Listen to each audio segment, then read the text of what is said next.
A very warm welcome to this community webinar. My name is Danny Morris. I'm part of the leadership team at GLA.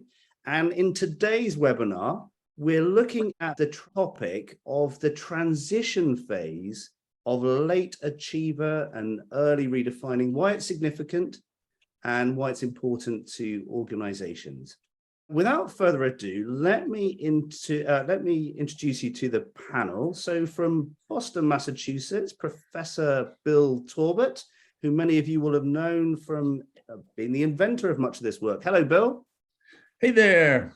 And then from San Francisco, California, we've got Aman Gohal. Hello, Aman. Hello, welcome. And from sunny southern France, we have Richard Izard. Richard, is it sunny with you? It's very sunny, actually. The sun's setting over the mountains. Very beautiful. Great. Well, welcome, everybody. And Bill, I'm going to start with you, if that's okay. And just so that you might set the scene in the theory for us. And before we get into actually talking about this transition phase itself, you know, the transition is, as I said, late achiever, early redefining.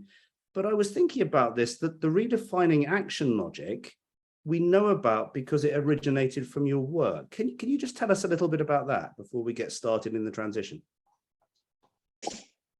Okay, yeah, well, actually, surprisingly enough, the expert action logic also came out of our work. It was an in-between stages phenomenon, according to Lovinger. But we found that more people were scoring at the supposedly midpoint than in any other action logic. So we thought, well, there must be a there. It must be an action logic. And indeed, it became very clear gradually how much of an action logic it is, and you know, what the particular characteristics were of people who were acting from that action logic. And in a way, the same thing has happened gradually with the redefining action logic, which early on, I was looking back in my 1987 Managing the Corporate Dream book. We didn't mention any redefining stage there. But again, we began seeing it more and more as we approached the new millennium, and as we have been in it, we have noticed a real shift. Of course, the people who fill out global leadership profiles for us are doing so because they've been recommended to do so, or because they are motivated by themselves to do so, and are generally pretty high level professionals, and therefore by no means a random sample. But at the same time, it really does seem as though there is a movement toward redefining culturally and globally because of globalization in general, and therefore the increasing degree to which people from different tribes or backgrounds or religions or classes are thrust up against one another. And as we know, a lot of the early action logic folks will respond to the differences in a kind of a threatened and hostile way by trying to reinforce the sameness of their identity group. But anybody who's engaged from a work perspective in international business is going to have to treat that a little differently. They're going to have to, because a lot of their customers and a lot of their organizational members will be from different countries and cultures. And the, in a way, most significant change, we might say in theory, is that as one approaches the redefining action logic, one becomes more excited about differences than about similarities. The differences are going to educate me, and I'd better learn something about them. And, you know, I begin to realize that my own frame of reference is very much a particularly constructed one based on the where I was brought up and how I was educated, and is not universally valid. The early action logics are constrained by the existing conventions, and starting with the redefining, we become capable of generating new norms, of recognizing the times where the existing norms are dysfunctional, and beginning to reconstruct, deconstruct, and reconstruct what is really useful for this situation. But we do find that more people are scoring in this intermediate place, so we better learn how to work with them. And Bill, that what's really helpful about that is you're helping us to focus in on this intermediate phase of between achiever and transforming. And then what we're doing now is focusing in even more about this transition phase of late achiever and into early redefining. And I just wonder if you would comment now about people moving into this transitionary phase, what losses might be occurring for them? Yeah, well, I mentioned sort of the loss of certainty, and that can lead to a feeling of I don't have anything to say. It can lead to a withdrawal, a greater passivity, a fear of asserting too strongly because I'm not likely to be totally right for everybody. And so it can be seen in the organizational setting as a retreat by the person, by other people. So that's certainly a quality of loss. And also, what might be some of the gains that can accrue in that transitionary phase? Right. Well, you begin to learn to listen much more deeply. You want to listen more deeply because you want to hear new things. You don't want to just categorize what somebody is saying and move on to the next thing as fast as possible. You'd rather dig more deeply. And in fact, a lot of people begin to have new experiences of time, in particular, the experience of being present here in the moment. And it sort of breaks through my own internal conversation with myself. And I have a fresh perception of the world, a kind of existential presence, which eventually becomes very, very key for the late action logics, because it's the ability to follow the process of what's going on from moment to moment to moment that can help me tell when it's timely to intervene in a situation. So that deeper time sense, there's a sort of horizontal time sense that's moving ahead moment by moment by moment, but then there's a vertical sense of really being present in the moment. And it's that new vertical presence that's the beginning of eventually becoming aware of how the four territories of experience are relating to one another.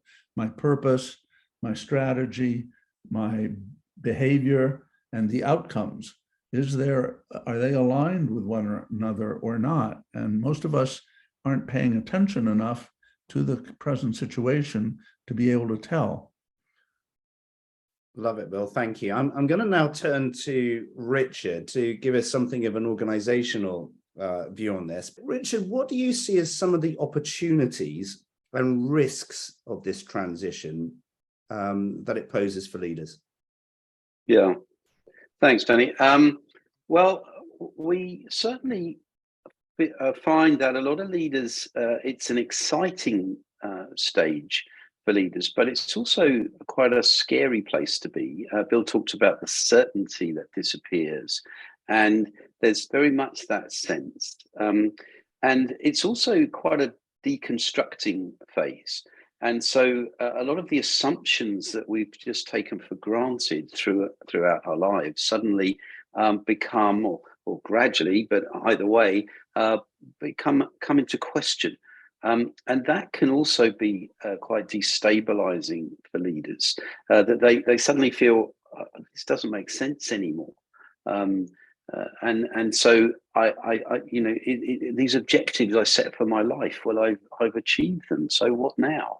That kind of thing. It's a sense of I thought I'd climbed the mountain, but opened the curtains, and suddenly there's another whole range behind. And so I think there's a sense for leaders that it can be quite unsettling, quite nerve-inducing. And we certainly have many examples of leaders who then don't know quite how to respond. And as Bill said, some will retreat. We actually use the term that came out of some of our work with some clients of reluctant redefiners.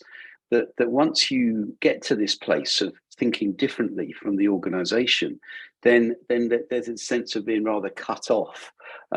Some will be brave enough to take on the organizational system, which I'm sure we'll come to talk about in a minute. But for many others, this dissonance that's suddenly created between the culture of the organization and where they are in their thinking can lead to a retreat. But so perhaps there's some of the challenges on the more positive side. I think a lot of leaders also find, wow, I'm seeing things I didn't see before. Bill talks about things becoming objects. So suddenly I can look in on my own process and become more aware of it. Then I can choose to behave differently. I can choose to engage differently. I can choose to take different perspectives. I can choose to relate differently. I can take different decisions. I can see different problems maybe. So an awful lot of opportunity comes with it. And with that, then, I think that the opportunity to be a real catalyst for change in the organization, for the individual to really leave a dent on the organizational system, really starts to open up as people journey into redefining. So there's a massively positive side to it, but it can be a pretty bumpy road. Aman, you've been a leader in a number of organizations, and I'm going to turn to you later as a coach in your coaching capacity. But from your experience and wisdom and working in organizations, what can organizational leaders do to help people going through this transition? Sure. I just want to echo both of the comments about the fear and it being both scary and exciting. And there's three areas that I want to focus on, which is the rewards and the performance and a sense of belonging, as well as peer groups. So a lot of the anxiety that I've seen or experienced in the transition is, well, what am I going to do? Because this is sort of what I've been rewarded for, and the achiever action logic is heavily rewarded in organizations and in society, US society in general. And so there's sort of this anxiety about, well, what are the rewards? And some of the conversations that I've seen is shifting from status and the next gain and rewards to a sense of fulfillment and a curiosity around seeking, looking not only in new ways and new perspectives, but also really seeking for what might be more fulfilling for oneself, fulfilling for community. And in part of that seeking is a questioning of belonging. Where do I still fit in here? Do I belong here? And how can an organizational leader still create and cultivate that belonging, especially for those who may start to see differently and think differently? And with belonging and inclusion becoming more and more top of mind, how is that brought into the surface by leaders of allowing greater space for those who may be thinking differently or feel a bit outside the norm? And then lastly is really finding peers. And I've heard this in many communities of finding one's tribe or finding peers, whether that's in leadership programs or peer coaching groups or just places where individuals can start to connect and self-organize and explore these differences of thinking and perspective together. I wonder if you could just build on where Aman was just there. I mean, you consult to lots of organizations. What do you see as the opportunities and challenges posed by this transition to organizations? Well, I think I'm loving how we're talking about this tension between the fear and the excitement, as Aman put it, and so it's sort of two sides of the same thing, and of course the same goes for the organization, and so my sense is that most organizations that we work with are in a kind of and to put it in action logic stages, in a kind of cultural rut in the expert achiever action logic, and that would be the sort of dominant action logic for the organization, and so if that's the case, then when individuals then develop to a later stage, then they start to ask questions of the organizational system. They start to ask questions of, how is this organization enabling me to be like this, to fulfill my potential that I now have in my leadership contribution? And it's really interesting because some of our clients, they've really engaged with that and said, actually, we as an organization, and this is not a simple thing, need to respond, because otherwise we're just going to lose these people, and we're never going to change, we're never going to shift. So there's a stimulus coming from the individual that's both an opportunity, I think, for organizations, but also a challenge to the organization to say, actually, how can this movement of individual be echoed and in the same way that the organization then grows as a result of it, and that's hard, because organizations, thinking of them as human systems, the first objective is to survive, and so to actually bring about change in the human system that is determined to survive, is going to resist that change. And so there is this huge resistance that we find in organizations.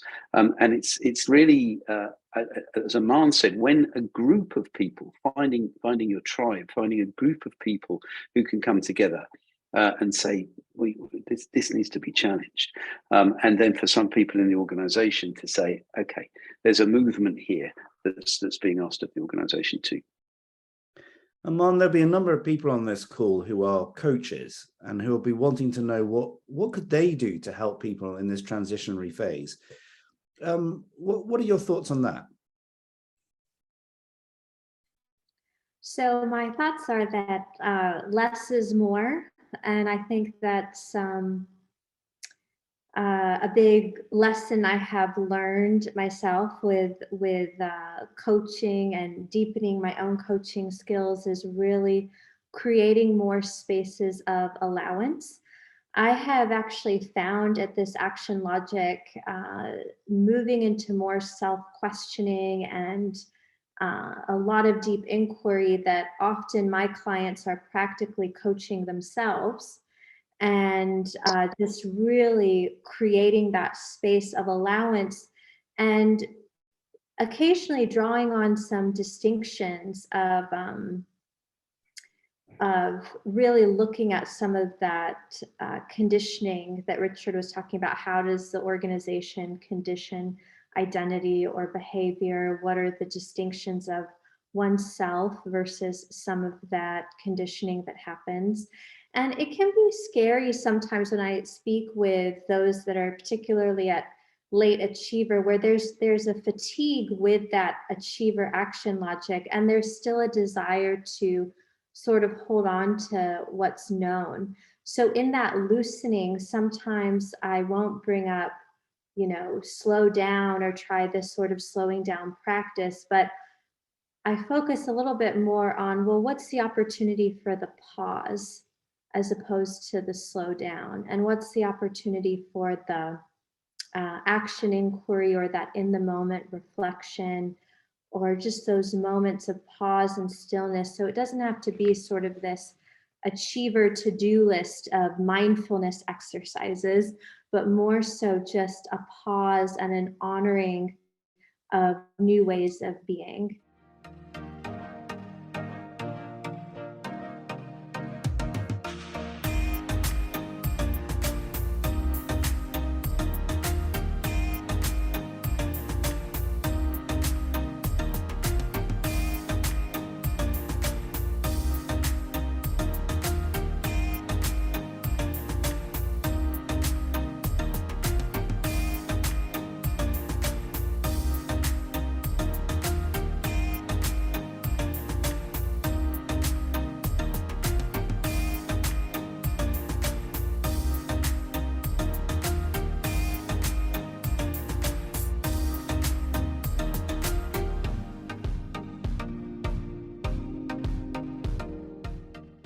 I would like to pick up on a question that Andy asked. Aman, if you could pick this up, from your experience, what are the organizational and interpersonal opportunities and challenges of multiple leaders experiencing this transition phase simultaneously? So I'm thinking of two organizations where I have experienced this.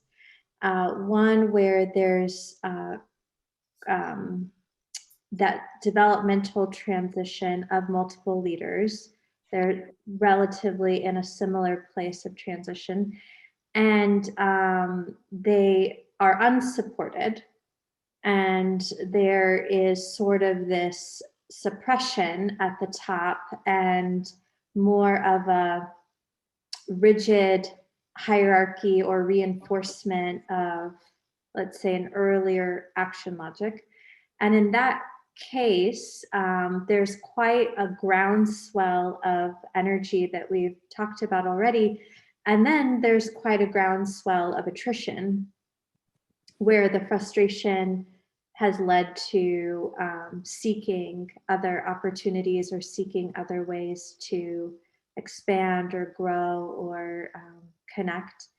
And then I'm thinking of another organization where a number of leaders are have gone through a pretty intensive developmental program and are also in this transition, and yet there's more support within the broader context to innovate, to create, to challenge, to take risks, and there's safety around taking risks, and there's safety around a challenge. And so that groundswell of energy has had more of a place to expand and flourish.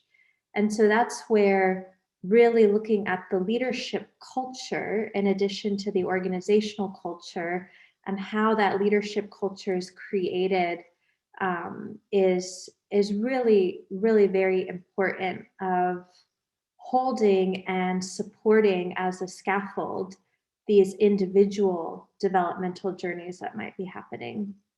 Richard, I noticed in the Menti, somebody was making the point, well, but what about if my organization isn't familiar with this work? I'm bound to have people who are in transition in this phase, but how do I go about trying to make sense of this without my organization being familiar with the work? Yeah, it can be a challenge for sure. Although it's interesting that once people become familiar with this work, how quickly they see the action logics of the organization, action logics of their colleagues, action logics of their boss. I think it becomes quite clear to people. So individuals, I think, can then interpret what's going on in their organization through that lens. And then after that, I think it's about finding kindred spirits, as we've talked about so much, the informal group, the tribe, that maybe somehow you can do things with. And of course, try and introduce these ideas into the organization, and maybe other people will come to understand it too. I think that's been a really wonderful webinar that we've had together. I'm really grateful to Bill, to Aman, to Richard for stirring our thoughts and answering those questions. Next time on January the 18th, our topic then is why should we bother giving attention to the opportunist action logic? I hope Bill doesn't mind me saying this, but I kind of think of the opportunist action logic as being like the drunken uncle at a wedding of the action logics. It's kind of like it's there, but you wish it wasn't. So we're going to explore it. You know, is it all bad? Does it have some good to offer? What are some of the significances it might have in organizations? So do join us for that on January the 18th. Thanks, everybody. Lovely to see you.